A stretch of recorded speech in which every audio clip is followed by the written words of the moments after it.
Ótimo. Hoje nós vamos falar sobre materialismo e espiritualismo, um tema tão importante e necessário para o nosso entendimento no mundo onde nós vivemos, na verdade, desde sempre, né? Mas vamos procurar colocar um pouquinho de clareza a respeito dessas palavras que são tão mal interpretadas muitas vezes. Então, o objetivo do nosso estudo vai ser deixar claras, evidenciar as características tanto do materialismo como do espiritualismo e pensar a respeito da ação dessas duas correntes na nossa vida, tá? Para que a gente possa entender um pouquinho melhor sobre isso, eu coloquei definições, porque aí a gente, a partir desse entendimento, vamos chegar onde nós queremos. Então, a definição do materialismo seria, dentro da enciclopédia, a parte filosófica, porque o materialismo tem também uma interpretação filosófica. Seria a doutrina que identifica na matéria e no seu movimento a realidade fundamental do universo, com a capacidade de explicação para todos os fenômenos naturais, sociais e mentais. Já a outra interpretação é mais o que nós vamos focar por causa do tipo de estudo que nós estamos fazendo. Materialismo aqui significa a maneira de viver extremamente devotada aos bens, valores e prazeres materiais. Então, quando a gente diz que uma pessoa é materialista, nós não estamos falando sobre essa interpretação filosófica, estamos falando sobre essa pessoa que vive extremamente ligada aos bens materiais e que, na verdade, colocou os bens materiais como o seu Deus, o seu objeto de adoração. Essas imagens procuram representar isso, mais ou menos. O espiritualismo, por outro lado, a visão filosófica diz que o espiritualismo é uma doutrina que consiste na afirmação da existência ou da realidade substancial do espírito e da sua autonomia, diferença e preponderância em relação à matéria. E a outra interpretação diz que espiritualismo é qualquer doutrina ocultista ou religiosa que acredita na existência de espíritos imateriais.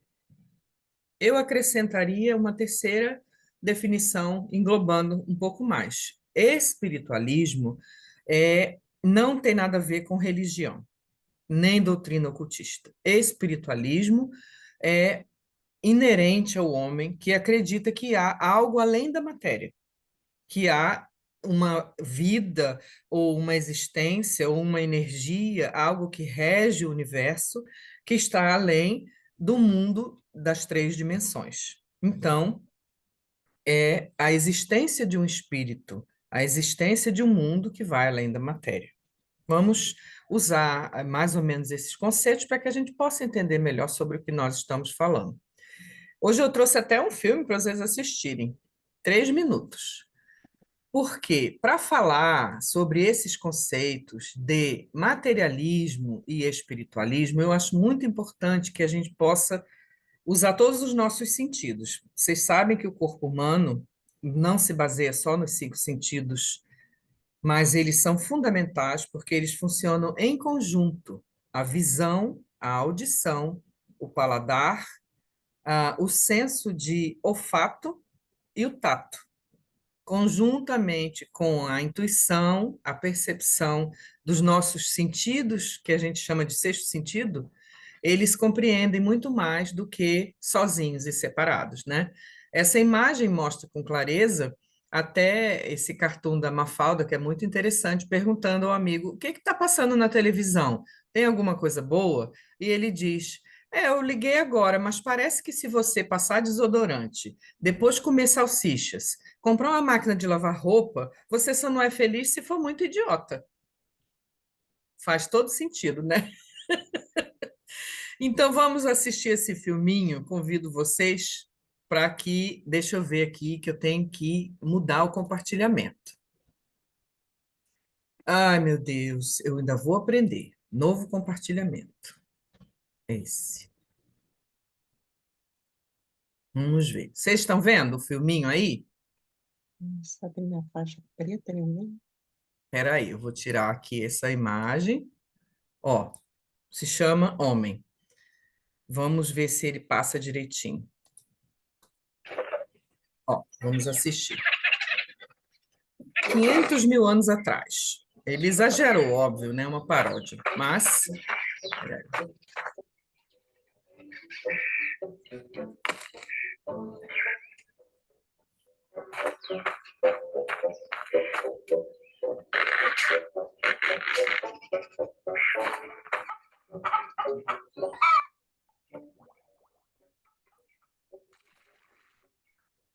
Travou.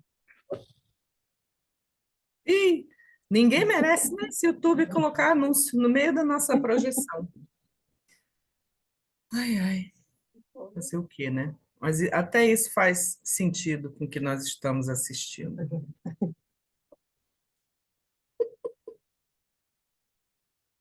Vai deixar a gente ver, Ikea, ou não? Ficou parado.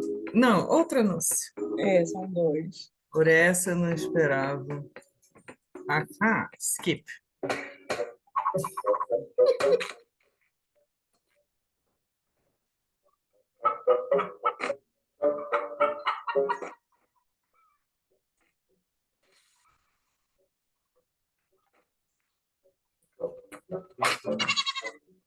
Ai, meu Deus.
Vou adiantar um pouquinho.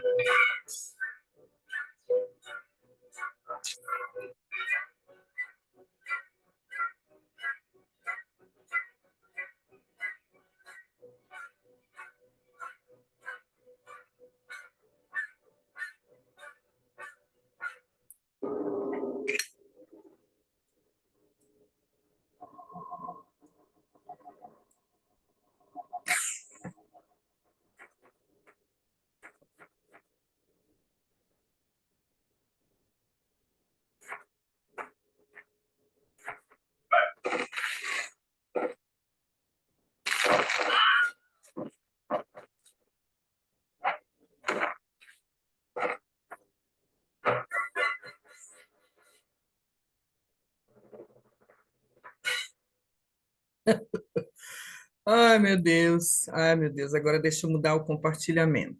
Agora eu volto. Então, eu queria mostrar esse filme para vocês. Ele é bem antigo, mas ele ilustra perfeitamente tudo que nós vemos na nossa Terra. Primeiro, o homem acha que ele é o ser superior a tudo e que ele pode dispor de tudo à vontade dele, sem nenhuma compaixão e sem nenhuma consciência de que nós somos todos parte dessa mesma orquestra e que isso é fundamental para que a gente possa se desenvolver de uma forma melhor, né? Vamos seguir um pouquinho mais. Sempre houve essa necessidade de alguns homens estarem acima dos outros, controlarem e explorarem a mão de obra dos mais fracos. Sempre houve essa necessidade, obviamente que em uma escala menor, desde quando o ser humano vivia numa sociedade agrária e depois foi se desenvolvendo, os pedaços de terra foram pertencendo a uma pessoa, seja porque tivesse o poder econômico, seja porque tivesse o poder da força, e formaram-se os feudos, que eram grandes extensões de terra, que deram origem futuramente. Foi em 1648, quando os primeiros estados foram formados. E aí tornaram-se sociedades mais organizadas, mas sempre o poder do rei, que antes era o senhor feudal, o poder do rei e o público que servia e trabalhava para sustentar aquilo tudo. Só que quando chegou, mais ou menos no final do século 17 para 18, aliás, 18 para 19, com a Revolução Industrial, houve uma grande mudança e uma piora imensa nessa exploração dos recursos, porque mudaram os meios de produção, não era mais apenas plantação, agricultura, extração mineral, os meios de produção se mecanizaram, e aí fica essa imagem desse homem aqui, realmente explorando de uma forma absurda os recursos do planeta. E com o capitalismo, começaram a haver as jornadas de trabalho de 14 até 16 horas de trabalho.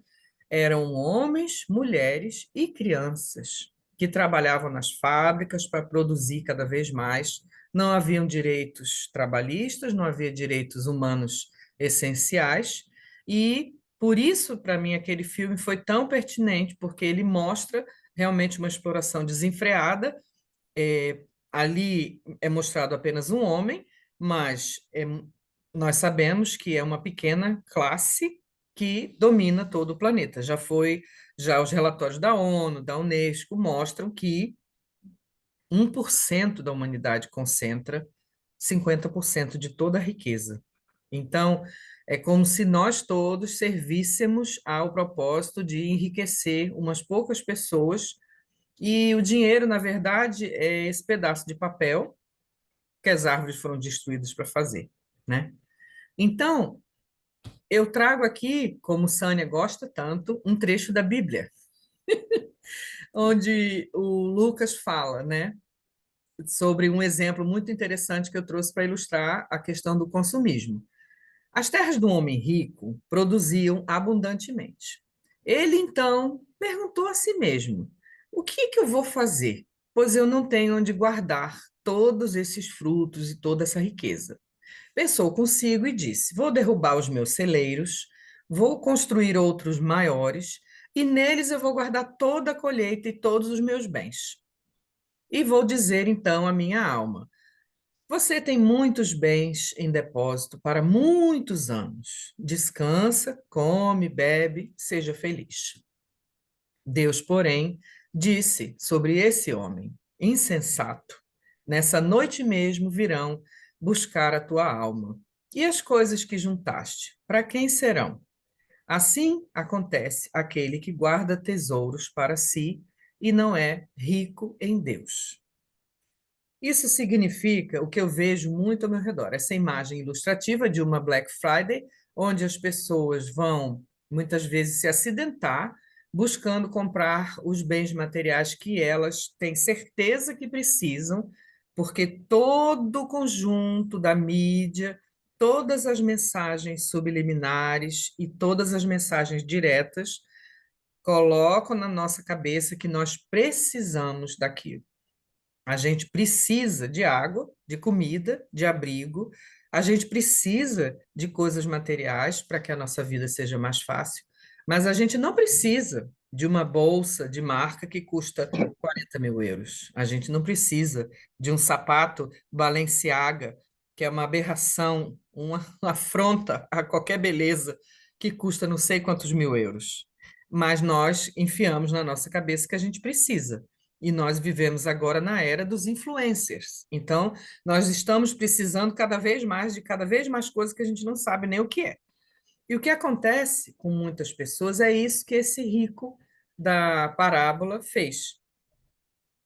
Você guarda uma vida inteira, você trabalha uma vida inteira guardando coisas para quando você se aposentar, você começar a viver, você aproveitar as suas posses, aproveitar os seus bens, e você não percebe nada do que está acontecendo ao seu redor, porque da mesma forma que algumas pessoas podem comprar quase tudo que elas querem, milhares e milhares de outras pessoas, como esse menino, vê os mesmos anúncios, as mesmas vitrines cheias de ofertas, e o seu pai, triste, sabe perfeitamente que ele não pode comprar. Aquilo está muito distante da realidade dele.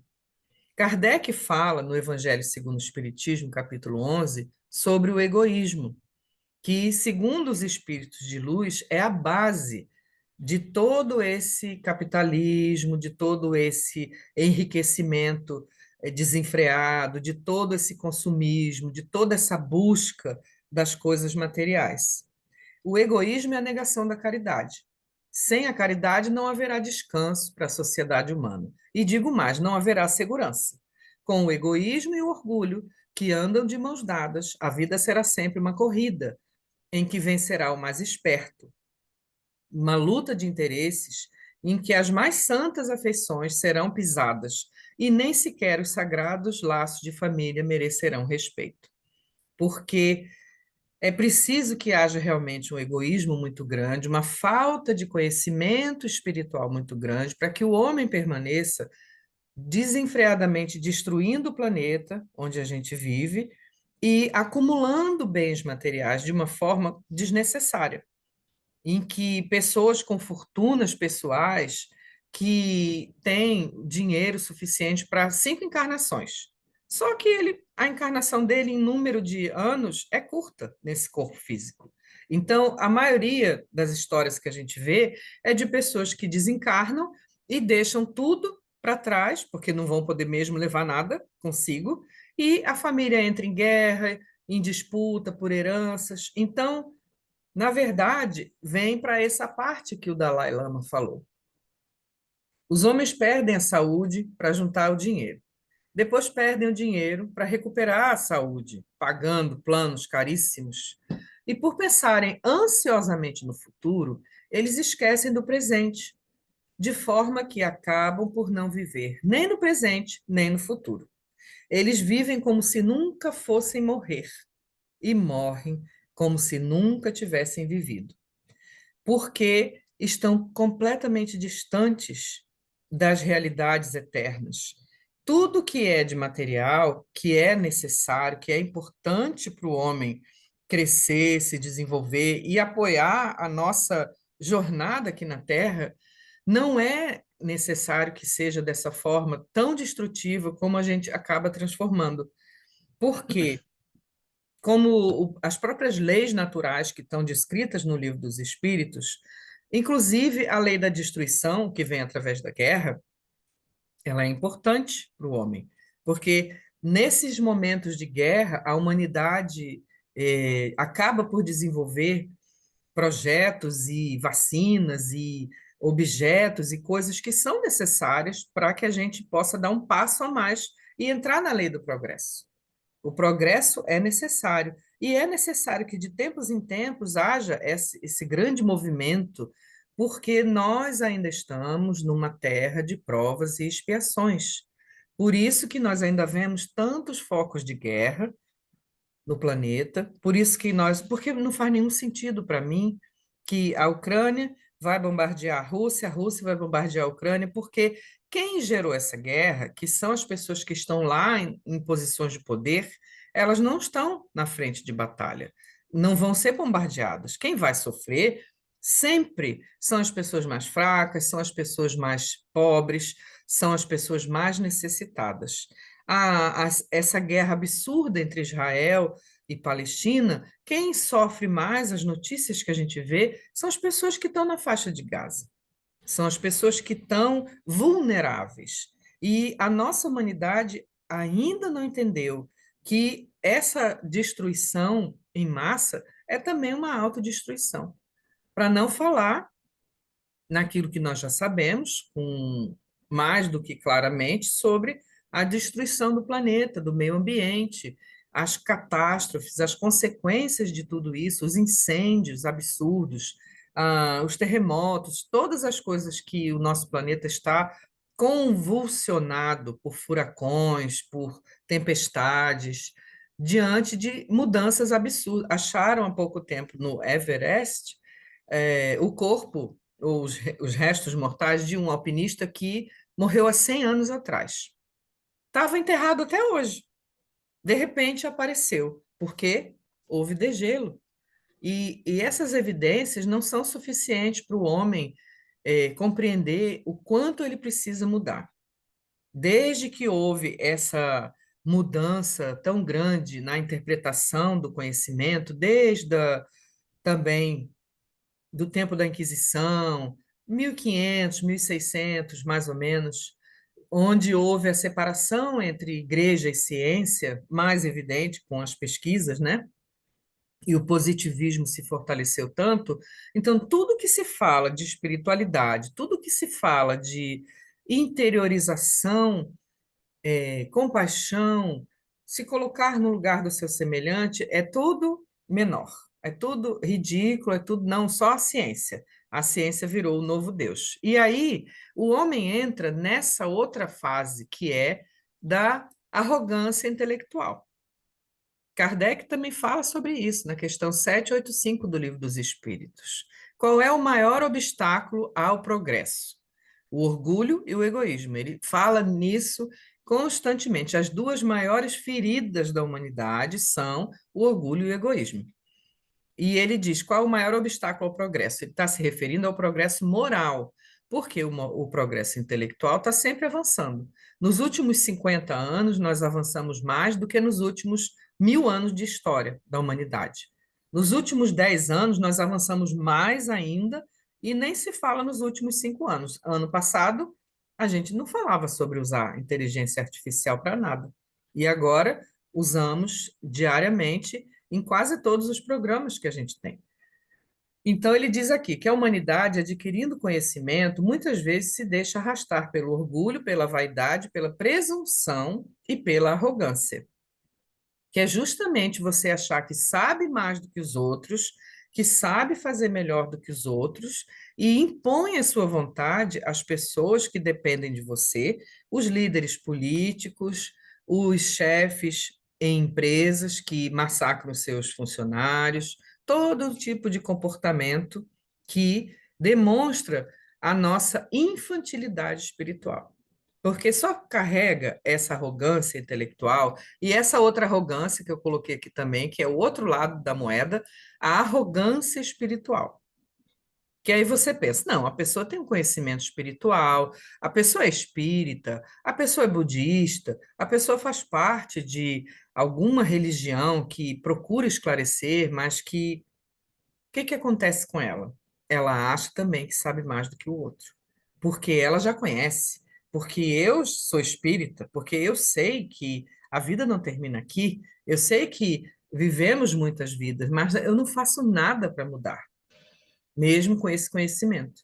Eu uso isso como um sentimento para alimentar o meu orgulho e a minha vaidade, que é o que, na verdade, 98% da humanidade carrega, e não faço nada para mudar, me coloco num patamar de me achar superior ao meu semelhante e continuo sem prestar atenção que o maior inimigo que eu posso carregar não é nenhum que está fora de mim, mas o que está dentro da minha mente, porque é ele que vai trabalhar constantemente para me derrubar. E, ao mesmo tempo, olhando com a visão espiritual que nós temos, especialmente espírita, nós sabemos que nós acabamos por nos tornar foco de grandes obsessões, tanto com a arrogância intelectual quanto com a arrogância espiritual. Porque o obsessor que se aproxima de nós, ele vem por sintonia. Somos nós que abrimos a nossa porta mental, a nossa porta interna, para que ele entre. Nenhum obsessor vai te derrubar no chão e vai obrigar você a fazer nada. Ele só se aproxima de você pela lei de sintonia. Como nós somos todos energia, então essa energia ela tem que vibrar numa determinada frequência para que a outra frequência também se aproxime, porque semelhante atrai semelhante. Então, acabamos muitas vezes por estar imersos em situações que favorecem aquilo que nós já trazemos dentro, e ao invés de nos aproximarem da espiritualidade ou da evolução, elas vão nos aproximar desse sentimento de superioridade ou intelectual ou espiritual, desse sentimento de separação, desse sentimento que nos isola na nossa bolha, vivendo na nossa zona de conforto, sem perceber o que está acontecendo no mundo. Mas também, mais uma vez, Kardec fala: somos seres em evolução. O autoconhecimento é o caminho indicado desde os tempos de Sócrates como solução para os problemas da vida. E ele é reforçado pelas bases do conhecimento espírita. Então, o autoconhecimento ele é muito favorecido com esse conhecimento que o espiritismo traz. Aí eu coloquei mais uma vez a definição que eu acho no Google, que é a mais simples, que qualquer pessoa pode achar. Quais são as principais características do espiritismo?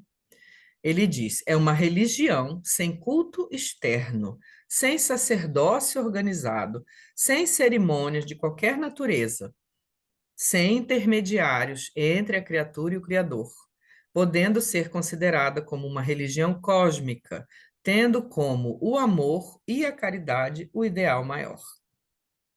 Então, isso nos desvincula da necessidade de pagar o dízimo, de fazer doações, de construir templos de pedra, de achar que nós só vamos encontrar com Deus se nós formos naquele determinado lugar, se cumprirmos aqueles determinados rituais, e eles nos colocam livremente em contato com o nosso Criador. Em qualquer lugar que a gente estiver, de qualquer forma, basta fechar os olhos e elevar o seu pensamento numa breve oração, que nós vamos estar em contato com o nosso Criador. E esse conhecimento sublime, esse autoconhecimento que sempre foi indicado desde a Grécia Antiga pelos filósofos, aliás, antes no Egito, ele reforçado pelas bases do conhecimento espírita, por quê? O Espiritismo também nos diz que, na questão 204, a alma humana pode se elevar para Deus tão somente com o progresso moral, sem os valores intelectuais. Kardec era um professor, um pedagogo, um estudioso, um pesquisador. Então, ele perguntou: então, o progresso intelectual vai virar arrogância intelectual? Então, a gente consegue se elevar a Deus só com progresso moral? E os espíritos disseram: o amor e a sabedoria são as duas asas com que a alma se elevará para a perfeição infinita. No círculo limitado dessa nossa vida terrestre, tanto o amor como a sabedoria são classificados como adiantamento moral e adiantamento intelectual. Devemos reconhecer que ambos são imprescindíveis ao progresso, sendo justo, porém, considerar que o amor é superior à intelectualidade. Porque a parte intelectual, sem a moral, pode oferecer numerosas perspectivas de queda, enquanto o avanço moral jamais será excessivo, representando o núcleo mais importante das energias evolutivas. Então, imagine que nós somos um ser em evolução e que precisamos voar para a nossa liberdade evolutiva, para a nossa elevação. E não vamos conseguir se a gente só focar no desenvolvimento intelectual, no conhecimento, que é fundamental, precisamos aprender, precisamos nos esclarecer, mas precisamos, acima de tudo, aprender a amar. Porque aquela pessoa simples que vive no campo, que não sabe ler nem escrever, que nunca leu nenhum livro, não sabe quem é Sartre, não sabe quem é Yuval Harari, não sabe sobre nada do que quase todo mundo fala. Mesmo assim, ele vai ter a sabedoria da vida, ele vai ter a amorosidade, ele vai poder ensinar muito mais para você, talvez, dependendo da pessoa, do que um intelectual que sabe de tudo isso, mas que não sabe colocar em prática a máxima que Jesus trouxe, que é a mais importante de todas as religiões.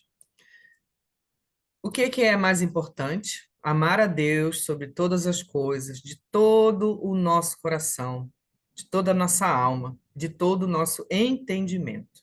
E Jesus acrescentou: amarás teu próximo como a ti mesmo, e deves fazer aos homens o que gostarias que eles vos façam. Eu coloquei essa imagem com os símbolos de várias das religiões da Terra, que nós já falamos mais na nossa palestra sobre religião, deve estar gravada lá, separada, e mostrando que essa é a verdadeira máxima de todas as religiões, mas que nós esquecemos constantemente de qual é a verdade. O que que a gente tem que fazer? Simples, amar o próximo como se fosse você e fazer aos homens aquilo que você gostaria que eles fizessem. O que vai acontecer conosco é que nós vamos amar aquelas pessoas que são da nossa família, do nosso sangue, principalmente nossos filhos, o núcleo mais próximo, que é a família, pai, mãe, filhos. Nós vamos dar a nossa vida por essas pessoas, nós vamos defender com unhas e dentes. Aí os sobrinhos, os primos, mais ou menos, né? Aí vai se afastando cada vez menos. Aí os vizinhos, nossa, são completos estranhos. Não são nossos irmãos em humanidade. O outro que mora lá no outro país, então, do outro lado da linha imaginária que foi criada para dividir os países, é meu inimigo. Onde é que está o amar o teu próximo? Onde é que está fazer aos outros o que você gostaria que fizessem? Se cada vez que a gente viver uma situação difícil ou que nos causa dúvida, alguém fez alguma coisa que nos aborreceu e a nossa vontade é revidar, gritar, brigar, lutar pelos nossos direitos, quando a gente for falar sobre isso com essa pessoa, que tal se a gente tentar falar da maneira que nós gostaríamos que essa pessoa falasse conosco? Sem agressão, sem grito, sem confusão, de uma forma compreensiva, relevando, respirando fundo, compreendendo um pouco mais, não entrando em contendas, como dizia Chico Xavier. Se você quer brigar, está no meio de uma confusão, pega um copo d'água e bebe. E fica com aquele gole de água, conta até 10. É a água da paz. Que aí, quando você está com aquela água, você não está brigando e discutindo. Que na maioria das vezes, dessas confusões, desses desentendimentos, se a gente parasse um pouquinho e respirasse fundo, ou até sair de perto, depois a gente ia perceber que não era mesmo por aí que a gente ia resolver a situação, né? Jesus também fala que nós devemos juntar para nós tesouros no céu, onde nem a traça nem a ferrugem vão consumir e onde os ladrões não vão poder penetrar nem roubar. As virtudes cristãs, as boas qualidades do coração, as boas obras, os esforços que você faz para formar um caráter firme, constituem a grande colheita da vida. Todo ato nosso em benefício dos outros, assim como todo cuidado em vencer as nossas imperfeições, suscita um impulso para o alto, equivalente a um depósito de tesouro no céu. É que a gente pensa que essas formas figuradas de falar das parábolas não fazem sentido, porque nós não trazemos essa maneira figurada de mostrar as coisas para a nossa realidade do dia a dia. Quando chega aqui no fim, e ele diz que beneficiar outras pessoas, ter cuidado para vencer as nossas imperfeições, vai representar que nós estamos buscando a elevação espiritual. Estamos buscando colocar em prática essa máxima que Jesus disse, de amar o próximo como a nós mesmos e de não fazer para os outros aquilo que nós não queremos. Então, a espiritualidade é o nosso verdadeiro tesouro. É ela que deve ter o foco da nossa atenção, porque somente com esse autoconhecimento, com estudo sincero, com a dedicação, é que nós vamos conseguir vencer esse impulso tão destruidor do materialismo. tão presente na Terra. Aí ele fala aqui, no final, a última pergunta. Kardec diz: o reinado do bem poderá implantar-se algum dia na Terra? E os espíritos dizem: o bem reinará na Terra, quando entre os espíritos que estão aqui habitando, os bons se tornarem predominantes. É pelo progresso moral, pela prática das leis de Deus, que o homem vai atrair para a Terra os espíritos bons, e dela vai afastar os maus. Estes, porém, os maus, só vão deixar a terra quando o homem tiver banido de si mesmo e da terra o orgulho e o egoísmo. É uma tarefa muito grande que nós temos ainda pela frente. Mas cada vez mais pessoas estão conhecendo essas realidades espirituais, independente da religião. Cada vez mais pessoas estão preocupadas com a sustentabilidade, inclusive moral e espiritual. Nós devemos nos questionar não só se usar coisas recicladas, consumir coisas recicladas, que nós fazemos isso por causa da sustentabilidade. Sustentabilidade é um conceito, eu já falei e sempre repito. Foi criado, inclusive, pela primeira-ministra da Noruega, na época que ela fez o relatório Gro Brundtland, quando ela fez o relatório para a Unesco, acho que em 1970 e poucos, ela foi criado por ela e por um grupo de pessoas, obviamente, não foi só por ela. Essa definição, o que é sustentabilidade? Então, crescimento sustentável é você poder ter um consumismo, um consumo, não consumismo, consciente, de forma que você não esgote os recursos que você tem, deixando recursos para gerações futuras. Então, nós também não podemos esgotar os nossos recursos espirituais. Nós também não podemos, um dia, estarmos bem, alegres, satisfeitos porque lemos o Evangelho, porque fizemos o Evangelho no lar, porque participamos de uma reunião espiritual, e no dia seguinte estavam feitos uns frangalhos parecendo o Bang Bang, gritando, discutindo, brigando. Nós precisamos procurar um equilíbrio para que no dia seguinte nós também possamos estar melhores. E como é que isso é possível? Quando a gente começa a aplicar esse autoconhecimento, através da reforma íntima, através de olhar para dentro de si mesmo, através de acalmar a mente, aprendendo a ouvir a nossa voz interior e agir pelo bem melhor, maior. Como é que nós fazemos isso? Essa reforma íntima, esse olhar para dentro de si mesmo, quando a gente fala sobre isso, a maioria das pessoas pensa que nós temos que fazer isso aqui que esse rapaz está fazendo. Sentar nessa posição de lótus, criada pelos asiáticos, pelos orientais, ter ali esse terço, é um japamala, tem 108 contas para você repetir 108 vezes o mantra e esvaziar a sua mente e ficar repetindo aquilo indefinidamente e meditar. Ou sentado na posição de lótus, meditar. E a gente ainda tem esse conceito errado. A gente pensa que meditar é esvaziar a mente. Isso não é quase possível para ninguém. Quase ninguém consegue esvaziar a mente.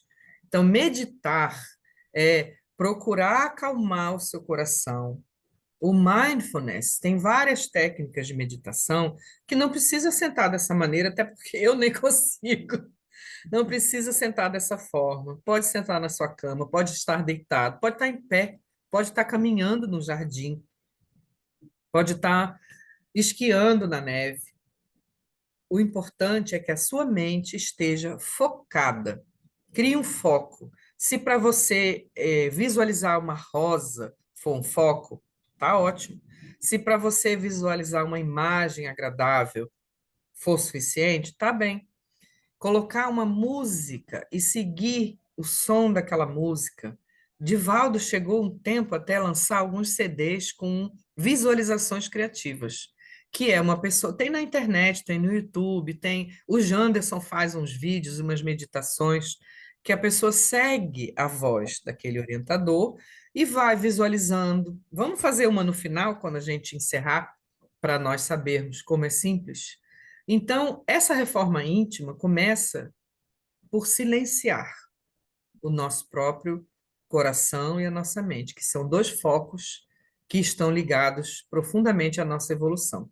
Acalmando a sua mente, muitas vezes você consegue ouvir as respostas que você buscava há tanto tempo, porque você vai começar a ouvir a sua voz interior. E essa reforma íntima, esse estado meditativo, ele não precisa ser isolado. Essa outra imagem do médico servindo alimento para as pessoas mais idosas, numa coisa bem colorida, isso é também um agir pelo bem do próximo, é também um estado meditativo, de servir. André Luiz dizia: serve e passa. Ou seja, você está ali doando, fazendo. Nem sempre a gente vai ter a oportunidade de doar para os necessitados que não tenham comida nem nada. Isso realmente é muito mais forte nos países em desenvolvimento, mas nós podemos doar de várias formas. Nós podemos doar o nosso tempo para um amigo que a gente percebe que, aliás, a gente olha para as pessoas sem ver o rosto delas. A gente olha, oi, fulano, tudo bem? Aí a pessoa responde, tudo bem. E você muitas vezes não é capaz de olhar para aquela pessoa e dizer, ela não está nada bem. Eu consigo ver no rosto dela, na energia que ela emana, na aura dela, que não precisa você ser médium para isso, você apenas percebe. Se você estiver focado em fazer aquilo que Jesus disse, fazer o próximo aquilo que você gostaria que fizessem a você. Você consegue perceber que aquela pessoa não está bem e pergunta, e se interessa, e dá atenção. A coisa mais importante para todas as pessoas do mundo é ser amado, respeitado e ser ouvido na essência. A maioria de nós só precisa um pouquinho disso, de que alguém ouça, de que alguém fale com você, de que alguém perceba. E é ouvir, viu? Porque a gente às vezes resolve que vai querer ajudar alguém, e a gente fala sem parar, não deixa nem a pessoa falar. É preciso também aprender a ouvir. É fundamental. Para qualquer relacionamento se tornar duradouro e ser saudável, é preciso aprender a ouvir. A comunicação é uma ferramenta ainda muito imperfeita para a humanidade. Esse médico aqui, por exemplo, usando essa imagem ilustrativa, ele tá doando esse alimento junto com um sorriso, junto com a atenção que ele está dando a essas pessoas. Ele não precisa, talvez, nem falar nada. Ele só precisa estar ali e ouvir aquelas pessoas, perceber a necessidade daquelas pessoas. E isso nos ajuda a olhar. Ah, faça-se luz. Nos ajuda a olhar para dentro de nós mesmos. Nos ajuda a acalmar a nossa mente. Inclusive, no Brasil, os centros espíritas, muitos têm esse trabalho de ajuda ao próximo, porque através dessas caravanas de visitar hospitais, no centro que eu frequentava, na Ilha do Governador, nós tínhamos caravanas todos os domingos. Então, num domingo, nós íamos visitar um lar de velhinhos, que era um asilo, no outro, uma casa que abrigava crianças, um orfanato, no outro domingo. Isso você não precisava ir em todos, você podia escolher o que você queria ir. O outro domingo, nós íamos visitar um hospital que tinha crianças com síndrome de Down, em estado muito avançado, que viviam, a maioria, acamadas. E no outro, tinha visita para o Hospital Curupaiti, que é a colônia de leprosos, que tem lá em Jacarepaguá. Essas visitas eram fundamentais para nós quando éramos jovens, médios, muito ainda inexperientes e que não conhecíamos nada, pessoas que tinham acabado de entrar naquele centro, para percebermos a dor e o sofrimento do outro, e com isso você imediatamente você percebe, nossa, minha vida é muito boa. Eu não preciso de nada comparado a todo esse sofrimento, toda essa dor. E os hormônios que são gerados, ocitocina, endorfina, todos esses outros hormônios que a gente busca tanto hoje, a maioria das vezes na academia, eles são gerados com esse tipo de trabalho, de doação, de integração com o próximo, de perceber. Imagine 8 bilhões de pessoas nesse planeta gerando lixo, gerando resíduos, destruindo a humanidade. Ah, vou mostrar para vocês mais uma coisa que eu achei muito interessante. Peraí, não é esse. Se eu conseguir, né? Nós gerando todo esse tipo de resíduo e vivendo ainda, muitas vezes, nessa atmosfera. Deixa eu ver se eu consigo compartilhar.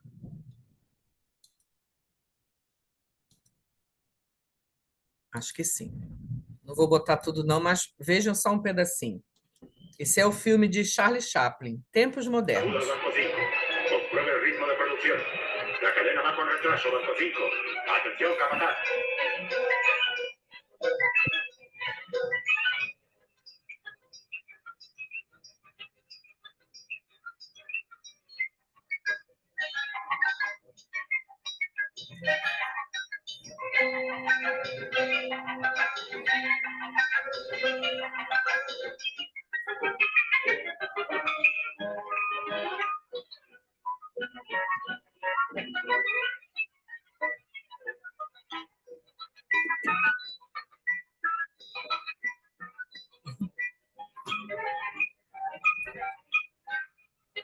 Percebem como nós ainda, sem querer, não vivemos talvez nessas fábricas, mas vivemos ainda, muitos de nós, nesse ritmo louco de produção, produzindo absurdamente, consumindo absurdamente, destruindo o nosso planeta com esses resíduos todos e principalmente destruindo a nós mesmos. Tem diversos pequenos filmes de animação mostrando o quanto o homem entrou nesse estado depressivo, que não é à toa que a depressão virou mesmo o mal do século, por causa disso, buscando cada vez mais. Eu preciso de dinheiro porque eu tenho que comprar um carro. Eu preciso de dinheiro porque eu tenho que comprar uma casa. Eu preciso.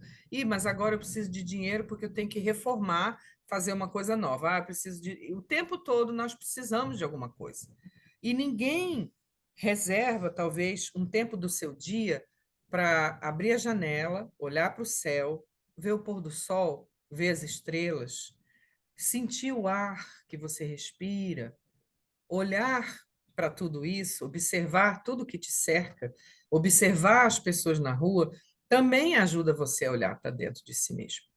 Então, eu convido vocês a fazerem mais vezes esses exercícios de observar todas essas coisas, aprender a ouvir a voz interior. E outra coisa, não tenha medo de ouvir a sua voz interior. Às vezes as pessoas têm medo de ficar sozinhas. Elas acham que se elas ficarem sozinhas, elas vão se entristecer, elas vão se sentir arrasadas porque não tem ninguém perto, e os pensamentos negativos começam a vir, as cobranças, as questões interiores começam a ficar mais difíceis, mas isso vai acontecer de qualquer forma. Não é porque você ficou em silêncio e procurou uma meditação. Perceba que às vezes você precisa tomar um remédio para uma doença e a princípio o remédio é ruim e a princípio o remédio parece nem fazer efeito. Mas com a constância, o remédio começa a fazer efeito e você melhora muito, né? Então, use esse mesmo princípio para compreender a necessidade de silenciar e de se questionar, aprender a ouvir a sua voz interior, escreva, desenhe, faça alguma coisa que te faça bem, mas procure ouvir a sua voz interior. O que que não está funcionando na nossa vida? Você está satisfeito com a sua vida ou não? O que que você gostaria de mudar? Muitas coisas a gente realmente não consegue mudar, mas eu tenho certeza que algumas pequenas coisas você pode, com certeza, mudar. E a sua vida vai mudar junto com aquilo e você vai se surpreender com o benefício que você terá com essas novas mudanças e essa nova vontade de melhorar. Então, eu vou deixar, vou encerrar agora. é, Todo o assunto que eu precisava passar, já passei. E eu quero que vocês perguntem, que vocês participem, para que depois a gente possa fazer nossos 2, 3 minutos de meditação guiada, digamos assim, de uma oração, de uma visualização criativa. Tá bom? Então a gente para de gravar agora, né? Pode ser. Se quiser, as perguntas, né? A gente vai parar de gravar. Hum, cadê? Ai, meu Deus, cadê? Se quiser, gravar a meditação, também pode. Então, de repente, a gente podia fazer a meditação Isso, agora e as perguntas isso. depois. Tá. Foi o que eu pensei também. Vamos fazer isso. A gente faz a meditação agora e no final a gente para de gravar e faz as perguntas, tá bom? Então vamos lá? Convido vocês a sentarem numa posição confortável, relaxar um pouquinho, mexer a cabeça de um lado para o outro. Feche os olhos, porque aí a gente deixa de ter o estímulo visual e se concentra um pouco mais no que a gente está fazendo. Vamos respirar fundo 3 vezes. Lentamente você inspira e expira. Procure inspirar pelo nariz e expirar também pelo nariz. Vamos mais uma vez.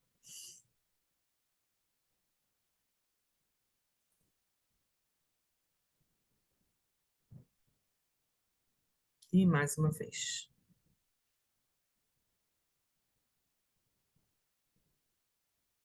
Vamos agora imaginar que uma luz azul, muito brilhante, está flutuando sobre a nossa cabeça. Uma luz azul sublime trazida pelos nossos amigos espirituais, o protetor de cada um de nós que se aproximou durante esse estudo, essa oração, nos ajudando a gerar essa luz azul que flutua sobre a nossa cabeça. Vamos continuar respirando e relaxando. Vamos imaginar que essa luz azul entrou pelo alto da nossa cabeça. Ela vai envolver completamente nosso cérebro, nossos olhos, ouvidos, boca, nariz, envolvendo a nossa cabeça numa suavidade, numa tranquilidade, num silêncio interior e exterior.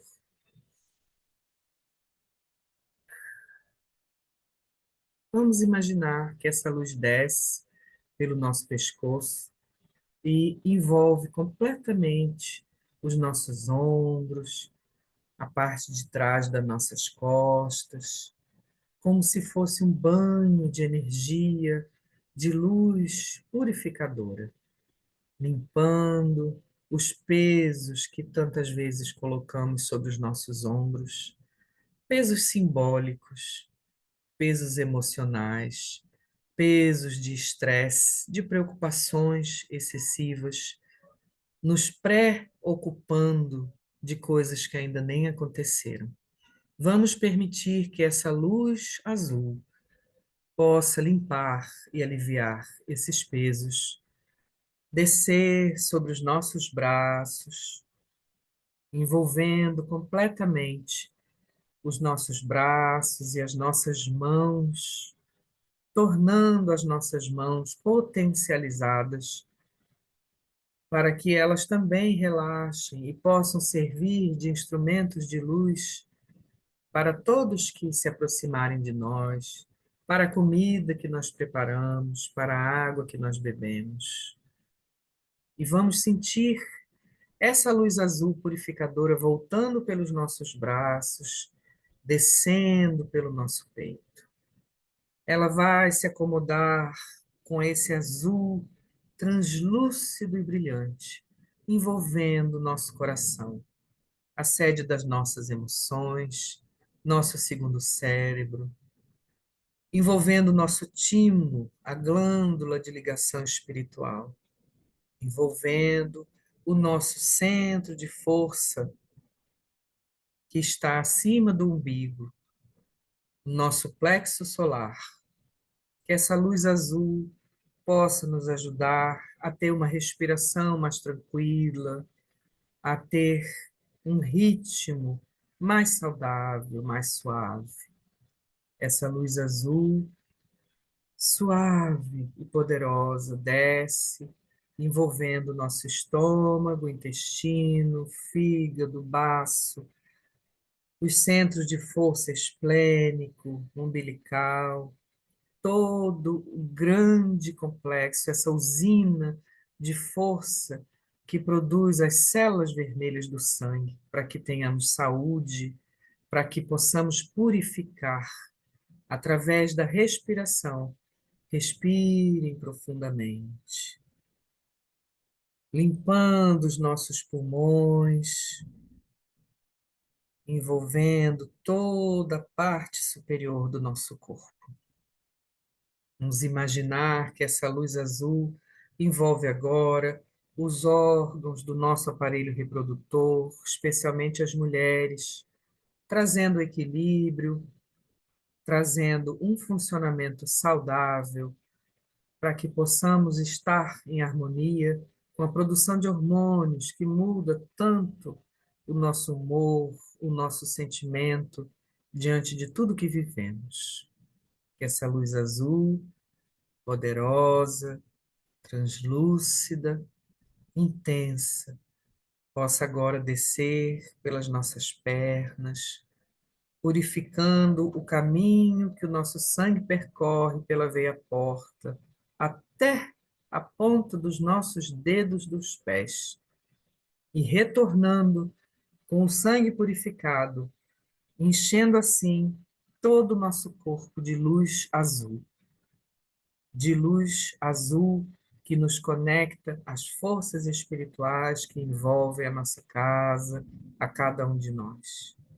E assim, Jesus amigo, cheios de luz, nós devolvemos essa luz curadora pelo alto da nossa cabeça, levando as impurezas e os desequilíbrios que estavam em nosso corpo para serem reciclados pelas forças telúricas, pela energia da natureza, das árvores, do sol, das águas, e que possamos nos sentir um, nos sentir unidos aos espíritos de luz que aqui estão, fazendo parte desse esforço humilde de aprendizado, de melhoria, de crescimento, para que possamos dormir em paz essa noite e termos todos uma semana produtiva, tranquila, no melhor possível, conectados a Jesus e a essas forças. Que assim seja. Graças a Deus.